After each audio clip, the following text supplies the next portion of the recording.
vanakkam. First, very big congratulations to Arappor. It's not a mean achievement.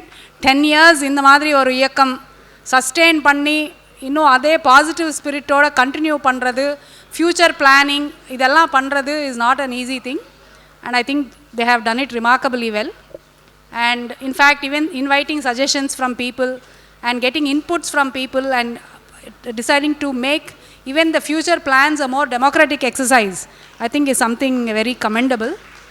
And one other thing which I would like to share is the bringing out of documentation. I think where most of us fail is in documenting our experiences.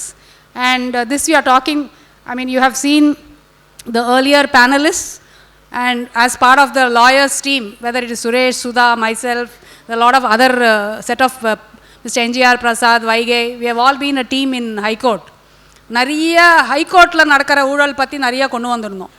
Forum for judicial அக்கௌண்டபிலிட்டின்னு சொல்லி பல high court judges, supreme court judges பற்றியும் எங்களுக்கு நிறைய documentation இருக்குது. அது பல சில issues impeachment work கூட நாங்கள் கொண்டு போனோம். ராஜ்யசபா எம்பிஸ் கிட்ட சிக்னேச்சர்ஸ் வாங்கி இம்பீச்மெண்ட் என்கொயரியில் பார்ட்டிசிபேட் பண்ணி ஒரு ஃபைண்டிங் ஆஃப் கில்ட் வர நேரத்தில் அந்த நீதிபதி ரிசைன் பண்ணியிருக்காரு. ஸோ இந்த மாதிரி நிறைய இஷ்யூஸ் பண்ணியிருக்கோம். பட் எங்களுக்கு இப்போ இந்த 35 வருஷமாக இந்த ஹைகோர்ட்டில் வேலை செஞ்சு அகேன்ஸ்ட் கரப்ஷன் சொல்லி நின்று குரல் கொடுத்து எல்லாம் பண்ணவங்களுக்கு at the end of 35 years, எப்போவுமே when Jairam comes for cases, I keep telling him,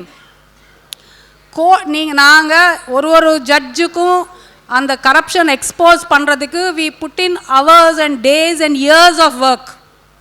பல வருடங்கள் தொடர்ந்து கண்டினியூ பண்ணி கொண்டு வந்ததுக்கப்புறம் அந்த 10 வருஷம் நாங்கள் ஒரு ஜட்ஜை நீக்கிறதுக்கு பண்ணுற வேலை உள்ள இன்னும் ஒரு 10 பேர் அங்கே appoint ஆகிருக்காங்க.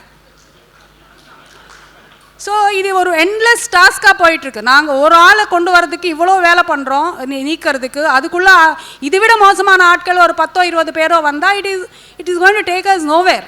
So we've realized at the end of 35 years that there's something wrong with our strategy. It is not to say that we should not expose corruption. Yes, we should do. But that alone is not sufficient.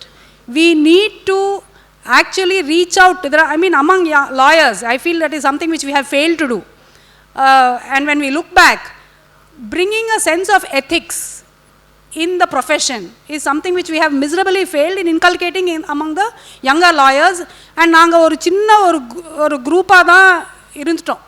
That mass is not growing.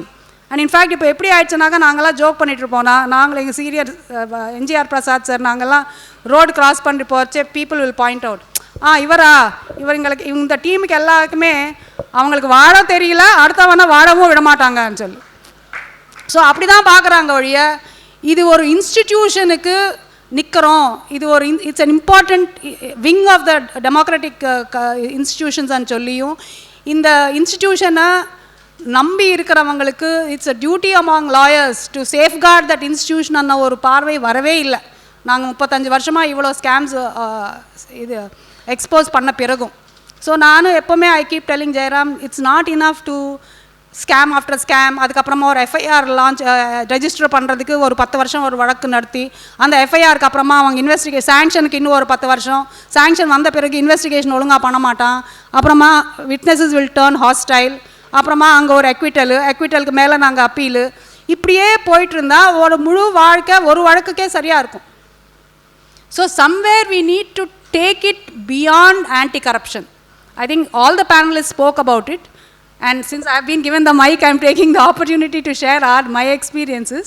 That I think the term Arappor, from what I understand, I mean my Tamil is not that, but Arab is more than anti-corruption. You are talking of ethics, and when we are talking of instilling ethics, it is in every fabric of our society, whether it is the intellectual class, the bureaucratic class, or the political class, or the ordinary citizen. Because corruption is not just about taking money in tenders.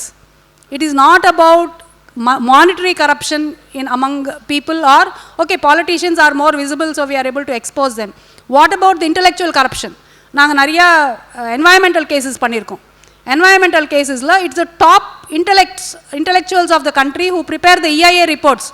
Environmental impact assessment reports ஸ்டெர்லைட்டுக்கோ இன்னும் நிறைய இந்த thermal power stations, nuclear power, Koodankulam case நாங்கள் நடத்தியிருக்கோம், supreme court வரைக்கும் எடுத்துகிட்டு போயிருக்கோம். So அந்த கூடாங்குளம் கேஸில் இஐஏ ரிப்போர்ட்டே பண்ணலை, அது வேறு விஷயம். பட் பாக்கி இடத்துல எல்லாம் நீங்கள் ஒரு இஐஏ ரிப்போர்ட் இது எல்லாமே ஒரு பிஹெச்டி படித்தவங்களோ, ஒரு ஐஐடியிலேருந்து ஒரு எம்டெக்கோ, ஒரு இல்லைன்னா who would have gone abroad, ஒரு ஹார்வர்டோ ஆக்ஸ்ஃபோர்டோ எது வேணாலும் இருக்கலாம். பட் ஒரு இஐஏ ரிப்போர்ட் நீங்கள் படிச்சிருக்கீங்கன்னாக்கா it is a big fraud. Because அவங்க அதில் போய் முழுக்க நிறைய இஐஏ என்வாயன்மெண்டல் இம்பேக்ட் அசஸ்மெண்ட் ரிப்போர்ட்ஸில் நிறைய பொய் சொல்லியிருக்காங்க. So there is an intellectual dishonesty. நாங்கள் ஒரு வாட்டி ஒரு வழக்கு நடத்துறதுக்கு ஒரு சயின்டிஸ்ட் கிட்ட போனோம். எங்களுக்கு இந்த ஒரு தெர்மல் பவர் ஸ்டேஷனோட லொக்கேஷன் பற்றியும் அதை பற்றி நாங்கள் தெரிஞ்சுக்கிறதுக்கு போனோம். ஸோ அவர் கேட்டார், உங்களுக்கு அங்கே தெர்மல் பவர் பிளான்ட் வேணுமா வேண்டாவா? வேணும்னா அதுக்கேற்ற மாதிரி சொல்கிறேன், வேண்டான்னா அதுக்கேற்ற மாதிரி சொல்கிறேன். So this is the kind of intellectual dishonesty that we are living with. So I think இது ஒரு fundamental level as a society we need to rethink. There should be reflection at a very basic level as to where we as a society, because whether it is, as I said, judiciary-லையும் panelist சொல்லியிருப்பாங்க, சுரேஷ் சொன்னார், that judiciary-யும் நீங்கள் அப்படியே நம்பாதீங்க. ஒரு judge நல்லா வர இருப்பார், அதுக்கு 10 பேர் they may be very hostile also. இப்போ வரைக்கும் we have been lucky that Arappor has been getting favorable orders, but we can't guarantee anything. So இப்படி ஒரு situationல let us be realistic that judiciary is also part of this society which is already seeped in a lot of corruption, both intellectual, ideological, monetary, ella with the corruption. So I think we as a society we need to reflect and see how we can instill the values of the constitution, what we are talking about, liberty, rights and freedom and fraternity. Idu ellame நம்மள உள்ளுக்குள்ள how many of us at a very personal level instill it within our consciousness and work within those parameters in our ordinary day-to-day lives. Whether it is at home, when we are talking of equality, it is about equality at home. It begins there, about how we are treating our women, how we are treating with our co-workers. From there, once we begin, what is our responsibility when we function in a society? Whether it is in civic areas or whether as a professional, whether you are a lawyer, doctor, you know the corruption in the medical industry. We know the corruption in the pharma industry. So in every aspect of it, I think we need to reflect, and I think Arappor, the very word that it is a war for ethics. So it should go beyond corruption, and we should all work for instilling a sense of values and ethics, basically constitutional values and ethics in each one of us. Thank you.